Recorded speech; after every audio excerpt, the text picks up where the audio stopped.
Одиме натаму со уште една интересна тема. Хуманост без граници ја нарековме. Ако беше минатиот пат алтруизам, нели, кој што треба да го научиме веројатно сите, убаво е кога зборуваме на вакви убави теми. Минатата, односно оваа година, еве ме коригираше гостинот и пак минатата сезона во утринска на Телма ни беше повторно во студиото да ни каже дека нема никогаш да заборави на својата родна грудка и иако е долги години во Луксембург, вели веројатно е ова убав пример негов, или јас велам, можеби нема да каже тој самиот дека е можеби ова најубавиот пример да им кажеме на сите оние кои што можеби не гледаат и некаде надвор од Македонија, дека ако имаат можност секогаш се добре дојдени, заради тоа што нели повторно сме тука некаде заглавени во некој меѓупростор каде што секогаш има потреба од помош во некој од институциите каде што може да помогнете со што да е. Еве тој се одлучи. Здраво, добре ни дојдовте, Сафет Алили, во студиото на Телма. Ви благодарам што останувате на релација хуманост и останувате на релација алтруизам, или да покажеме на сите дека ако нели сум го остварил некој тип на сон, така, одејќи надвор, заработувајќи, создавајќи нешто што, како велиме, можеш да го може да ти е за доброто на тебе, твоето семејство, твоите внуци и така натаму, можеш нешто и да поделиш со оние на кои што им е потребно, а се наоѓаат во твојата земја. Тогаш рековте дека ќе продолжите и продолжувате со своите проекти. Така, ова е еден од нив или веќе поред два проекти за кои што може да позборуваме. Да. Токму така, како прво би сакал да ги поздравам вашите гледачи и да ви се заблагодарам на вашата покана. Значи, да, сега веќе сме во тек на реализација на нашиот трет проект. Значи, секогаш почетокот е тежок, меѓутоа после првиот и вториот проект, сега веќе третиот проект на некој начин го реализираме малку поедноставено и со побрз ритм. Нели, сега овој пат на некој начин го проширивме и нашиот нели хуман проект и на образованието, значи донесовме материјали кои ќе им служат на најмладите дечиња, значи покрај како и досега медицинските помагала, овој пат на некој начин го проширивме нашиот дел на помош. Така да мислам дека сега во секој случај веќе почнавме да работиме на четвртиот проект кој опфаќа нели одредени компјутери за во образованието, така да мислам помошта никогаш не е доволна. Така.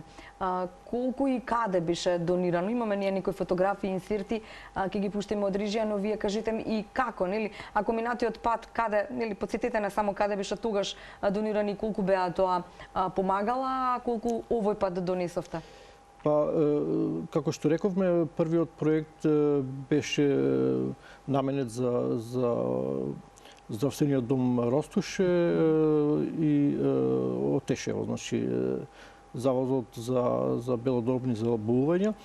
Така да вториот проект беше целосно наменет за Отешево, а сега на некој начин малку го проширивме просторот, така да имавме материјал за Ростуше, Дебар, имавме нели во Скопје, во државни клиники. На онкологија видов дека така се. Да, донесовме помагала во хирургија, ортопедија, травматологија, онкологија, така да секаде каде што мислевме дека можеме да дадеме свој допринос, на некој начин успеавме да ги реализираме тие наши планови, така да мислам дека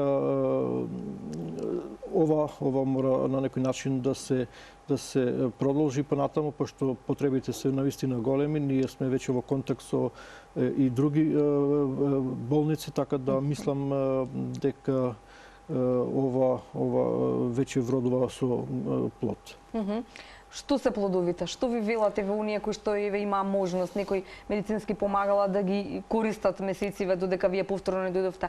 Кога велам вие, зборувам за вие и вашиот тим во кој што се вклучени голем дел од семејството заедно со зетовци, така се е тоа, се е тоа во линија на помош и нели сите сте некако распоредени да се види каде е потребно нели да се направи комуникација со сите овие како да кажам институции за да се направат најдобри, нели да се дадат онаму каде што вистина се потребни. Па да, знаете, морам да го напоменам, ние сме на некој начин целосна екипа, значи луѓе кои работат во Луксембург и луѓе кои работат овдека во Македонија. Посебно би сакал да ги напоменам внуците Елвир, Елма, синовите Садмин, Семир, Селмир, блискиот пријател Лусија, кој исто така е во екипата која ги реализира овие проекти, додека во Македонија нели голема е благодарност да здравствениот дом Ростуше, општината Маврово Ростуше, како и националниот парк Маврово. Значи сите тие се наши партнери кои заеднички помагаат за реализација на овие проекти. Нели во почетокот нашата идеја беше да на некој начин оствариме еден оддел во општината болница во Ростуше, каде што ќе го донесеме материјалот медицинските помагала да одат до луѓето, до пациентите, нели старите изнемоштени лица, меѓутоа тоа беше еден успешен почеток и сега сме во фаза на проширување на тој проект. Одиме во општина Дебар, таму исто со општата болница во Дебар веќе дониравме материјали. Сега во четврток треба да се оствари официјалната примопредаја на тој материјал и да на некој начин тие проекти се прошират и на другите преостанати населени места. Додека овдека во Скопје, нели во клиниките сега за почеток донесовме инвалидски колички, ролатори, дигалки за пациенти, значи она што беше во заводот за физикална терапија во Козле, сега го проширивме и на некој начин и во клиники, така да знаете кога успешно реализирате на еден дел од проектите се покажуваат интереси на другите страни, така да на некој начин одиме понатаму. Така, знам дека нели можеби е нескромно, вие сте скромен, па јас да ве прашам само колкава е бројката на помагала кои што овој пат ги донесовте во Македонија? Овој пат бројката е на некој начин заокружена на околу 500. Значи тоа е сепак голема бројка, значи тука влегуваат помагалат, тука влегуваат школскиот инвентар и тука влегува болнички инвентар. Значи сето тоа беше на некој начин во овој дел од овој трет проект и мислам дека големо е задоволството кога ќе осетите кај дечињата, кај младите, кај таа категорија на граѓани болни изнемоштени кои ги користат тие помагала и го искажуваат своето задоволство. Значи тоа е сатисфакција на сето она што го работите. Така. Родом сте од Ростуша, така? Или не сте? Морам да се поправам, значи ние кога се представуваме во Скопје го кажуваме Ростуше како едно од познатите места во нашата општина, меѓутоа попрецизно доаѓам од Присојница, значи моите родители се родом од Присојница. Јас иначе сум роден во Тетово и одрастев во Тетово, меѓутоа Присојница вие никако блиску до срцето секогаш. Како второ родно место, да. Така е, да. Муабетот ми е и тогаш го кажавме, мајде малце да ги потсетиме гледачите, можеби не гледале. Тогаш, од каде дојде всушност ви дојде идејата, ваша веројатно идеја за создавање на здружение, на организација една хуманитарна која што ќе почне со овој пат на хуманост? Па знаете, како што реков и последниот пат, кај човекот никогаш не е доста. Јас некако, можда и по традиција, осеќам секогаш потреба да дел од моето задоволство го споделам и со другите. Знаете, како што е познато, материјалниот никогаш не е доволно, меѓутоа за мене важно е да имате она основното, значи да ги имате средствата за да можете да живеете нормално, а сето она што е по страна можете да го споделувате, да го споделите со другите. Така да, како што реков, со екипата, со внуците и децата, дојдовме до идеја да формираме здружение на поедноставен начин да ги остваруваме сите овие идеи и да направиме, да дадеме свој допринос, значи на некој начин љубовта наспроти татковината да на некој начин споделуваме во практична смисла. Знаете, татковината се сака со дела, не само со зборови. И така на некој начин имавме идеја, беше прилично тешко во почетокот, меѓутоа се покажа како успешно тој проект, така да сега, како што реков, веќе работиме на 4-тиот проект кој опфаќа преку 100 персонални компјутери, планираме да ги опремиме сите школи во општинава Мавро Ростуше. Значи, така да мислам дека со тоа ќе дадеме свој допринос за унапредување на школското образование на младите. Споменавте проблеми. Со какви проблеми може да се соочи, наричаме една хуманитарна организација кога сака, нели, тој пат од Луксембург до Скопје да го изоди со нешта кои што се потребни никому овде? Или зборуваме за административни работи? Да, за административни. Значи, она што произлегуваат од вакви проекти, тоа е административните препреки. Знаете, во Луксембург воопшто да можете да работите со такво нешто, треба да бидете регистрирани, треба да бидете сериозни како организација, а потоа во Македонија мора да ги запазите сите законски регулативи. Значи, се однесува сега за компјутериве, нели потребна ни е посебна процедура која треба да ги добиете одобрение од едно или од друго министерство, така да сите тие работи мора претходно да ги обавите за да може да успешно да го реализирате проектот. Кога ги донесовте последниот пат овие медицински помагала, беа ли можеби некои од луѓето кои што ќе ги користат тука, што ви рекоа? Видите,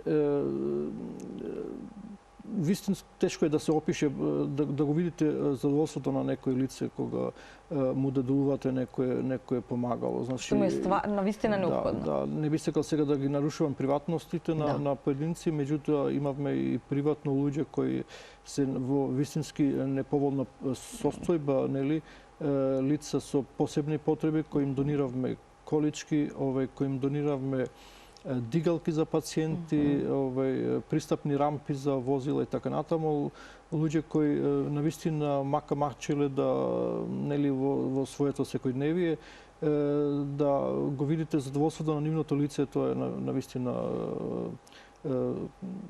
посебно доживување. Така е, да. Ова со компјутерите кога ќе следува?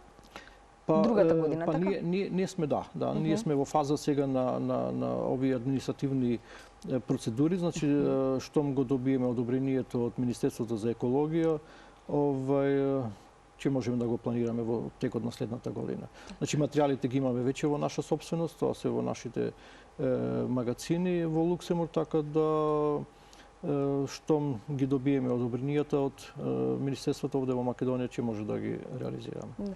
Колкава е групата на македонци кои што живеат во Луксембург? Па Луксембург некако неофицијално се околу 2500 до 3000. Знаете зашто ве прашувам? Кога им кажавте што ќе правите, што ви рекоа, ти будала си? Или не? Па да, знаете, нажалост морам да признам дека скептичноста е преголема кај народот. Меѓутоа, знаете, јас секогаш почнувам од себе си. Јас викам, знаете, не барајте секогаш другите да се променат, почнете од себе си.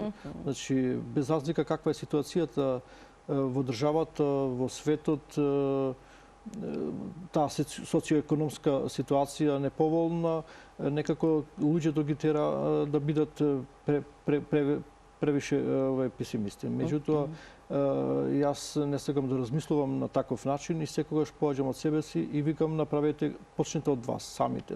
Направете вие нешто пред да побарате другите да се променат. Така да сепак сакам да размислувам позитивно и да делувам позитивно. Значи да го направам она што е до мене и на некој начин да дадам свој допринос, бар да се промени нешто кај тие што се наоѓаат во таа ранлива категорија, значи старите, болните и најмладите. Да. Минатата недела за 8 декември, нели, Свети Климент Охридски ни беше учителка, нели, по повод просветителот Климент. И мојот ми беше извадив некоја табела на тоа колку земаат учителите низ Европа и на прво место е Луксембург. Да. Може би е стара таа графа, земаат некаде отприлика месечно 10.000 евра учителите, наставниците, таа фела. Да. Нашиве земаат ни 500. Значи, нели, тоа е некаков сооднос. Како е да се живее во Луксембург? Па добро, јас морам да признам дека се осеќам многу комотно и удобно. Единствено што ни недостасува тамо е сонцето македонско, знаете. Се она другото функционира перфектно, знаете. Нема сонце во Луксембург? Па има, меѓутоа не е толку колку Македонија, знаете. Не се толку сончеви денови. Тоа е таа прозападна клима, знаете, преку Алпите нагоре сосема поинаква климата, значи малку повлажна и помалку сончеви денови. Меѓутоа се преостанато е, можам да речам дека за еден нормален живот е добро. Така да, знаете, тамо има нели парламентарна монархија, системот функционира перфектно и сега скоро имаше избори, меѓутоа тоа скоро и да не се приметува. Знаете, кога населението е задоволно, не се бави со политика, секој ја работи својата работа, а политичарите се тоа како еден вид професионалци кои ја работат својот дел на работата, додека обичниот граѓанин воопшто не се засегнува со тие проблеми и си го живеат нормално како и што треба. Вашите деца се растени таму? Да, моите деца се растени, тамо се и родени, тамо и одраснаа. Значи, колку успеавте Македонија да им ја всадите во срцето? Успеавте ли? Да. Со овие хуманиве проекти веројатно и сега на во секој смисол. Значи и покрај мојата специфична ситуација секоја година 3 пати најмалку ги носев децата. Дојдете на сонце. Да, ги носев во Македонија со самото тоа да на некој начин не се отргнат од татковината, значи самото присуство во својата татковина ги на некој начин ги поврзува децата со родното место, пошто во спротивно постои опасност да децата нели се отргнат од своето место и на некој начин генерација за генерација се оддалечуваат. Така е, да станат граѓани на Луксембург и тоа е тоа, така без никакви, како да кажам, љубови или нели спомени за Македонија или за вашата родна земја. Нивна секако не е во овој миг. Да, па видите, колку и да сакате, меѓутоа самото место на живење делува на децата. Ве прави поинаков ход. Да. Меѓутоа ние како родители нели од една страна сакаме децата да ни бидат успешни, за тоа да мора да се вклопат во средината каде живеат, а од друга страна сакаме да останат поврзани со родното место, што е исто така малку тешко, нели? Меѓутоа го правиме можното од наша страна и до сега резултатите кажуваат дека сме на добар пат. Штом децата сакаат да се вратат во татковината, тоа е добар знак. Знаете што, на сите им заблагодаривме освен на сопругата, а таа ви е најголемата поддршка. Немој да заборавите не. Да, во секој случај тоа е мојата, како да кажам, најсилна страна. Значи, сите овие проекти кои ги реализирам благодарение на нејзината поддршка, затоа што тоа е на некој начин многу важно да имате од партнерот согласност за сето она што го работите и што го планирате. Во спротивно можете само да посакувате, меѓутоа тешко да го реализирате. Така, ни ве прашав минатиот пат вака јавно, ни рековте дека имате голема куќа и дека сме добре дојдени. Може да ви дојдеме таму па да не прошетате низ некои делови на Луксембург, така да направиме некои репортажи? Во секој случај, секогаш и во секој време сте добре дојдени. Можеме одблиску да го презентираме Луксембург и сето она што е убаво. Знаете што јас ви витувам дека ќе ги натарам оние 2400 како 99 луѓе кои што се таму, да и тие станат доволно хумани или барем 1% хумани колку вие. Така? Да, се надевам. Ви благодарам за присуството во Телма. Поздравите го не толку сончевиот Луксембург и кажете му дека ќе се обиде Македонија да стане некогаш Луксембург, а во некои можеби многу подобри времења. Што велите вие? Можеме ли? Да. На некој начин треба да остане вербата во нас, да веруваме во подобро утре и како што реков, да пробаме ние самите нешто да направиме во тој правец, а другото да го ставиме на времето. Така.